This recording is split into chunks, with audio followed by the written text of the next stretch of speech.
अस्सलाम वालेकुम। दुनिया भर की ताज़ा तरीन खबरों से बाखबर रहने के लिए हमारा चैनल सब्सक्राइब कीजिए और पेज लाइक कीजिए। ब्रेकिंग न्यूज़ से आगाह करेंगे। इलेक्शन कमीशन दबाव में आकर ईवीएम से इलेक्शन कराने का फैसला नहीं करेगा। पाकिस्तान में अगर आइंदा आम इंतखाबात इलेक्ट्रॉनिक वोटिंग मशीनों के जरिए हुए तो इलेक्ट्रॉनिक वोटिंग के हवाले से ये दुनिया का सबसे बड़ा तजर्बा होगा, जिसमें 12 करोड़ वोटर्स एक ही दिन में हक राय दही इस्तेमाल करेंगे। इलेक्शन कमीशन ऑफ पाकिस्तान के बाखबर जराये का कहना है कि दुनिया में आज तक किसी मुल्क ने ऐसी कोई तवक्को नहीं की जैसी इलेक्शन कमीशन से 2023 के हवाले इंतखाबात के हवाले से की जा रही है। पाकिस्तान के मुकाबले में देखें तो भारत में वोटर्स की तादाद कहीं ज्यादा है, लेकिन वहाँ इंतखाबात रियासती सतह पर मरहलों में होते हैं।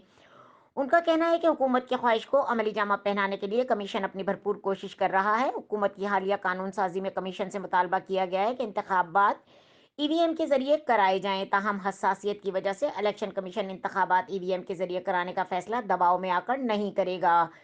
कमीशन में अहम ओहदे पर मौजूद एक ओहदेदार ने बताया कि ये काम सिर्फ इसी सूरत करेंगे जब हम खुद मुतमईन हो जाएंगे। इलेक्शन कमीशन की जानिब से ईवीएम सिस्टम गर होने के हवाले से मुशावरत के लिए हाल ही में तश्कील दी गई 3 कमेटियों के हवाले से जराये का कहना है कि कमेटियों को 4 हफ्तों का वक्त दिया गया है कि वह अपनी तजावीज़ पेश करें। कहा जाता है कि कमेटियों ने अबूरी रिपोर्ट्स तैयार कर ली हैं, जिन पर जल्द कमीशन में बहस और मुबाहिसा होगा। एक कमेटी सेक्रेटरी इलेक्शन कमीशन की सरबराही में कायम की गई है, जिसका काम इलेक्ट्रॉनिक वोटिंग सिस्टम लाने के लिए ज़रूरी तब्दीलियों पर गौर करना था।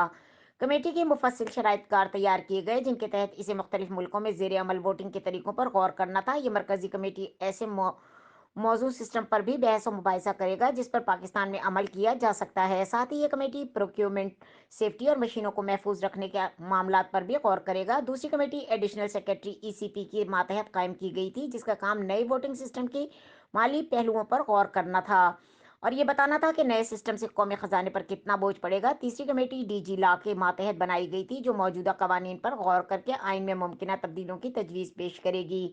ईसीपी के कहना है कि हुकूमत की दिलचस्पी को मद्देनजर रखते हुए कमीशन ने बल्दियाती इंतखाबात ईवीएम के जरिए कराने पर रजामंदी जाहिर की थी, लेकिन बाद में हुकूमत ने खुद ही कह दिया कि सिर्फ नाजिम के बराह रास्त इंतखाबात ईवीएम के जरिए होंगे। ये भी वाजे किया कि अगरचे हुकूमत को इलेक्शन कमीशन से इसरार है कि वो जल्द ईवीएम खरीदे, लेकिन कमीशन टेंडर प्रोसेस के लवाजमात की वजह से ऐसा नहीं कर सकता, क्योंकि टेंडरिंग के मामलात पर अमल करना और इन्हें नज़रअंदाज नहीं करना। ईसीपी का कहना है कि हुकूमत में कुछ अनासिर दबाव डाल रहे हैं कि दुबई की कंपनी से ईवीएम खरीदी जाएं। कहा जाता है कि हुकूमत को ईसीपी की तरफ से बताया गया है कि अगर यही मशीनें हंगामी बुनियादों पर ली जाएं तो इसके लिए हुकूमत पाकिस्तान यूएई की हुकूमत से राब्ता करके खरीदे।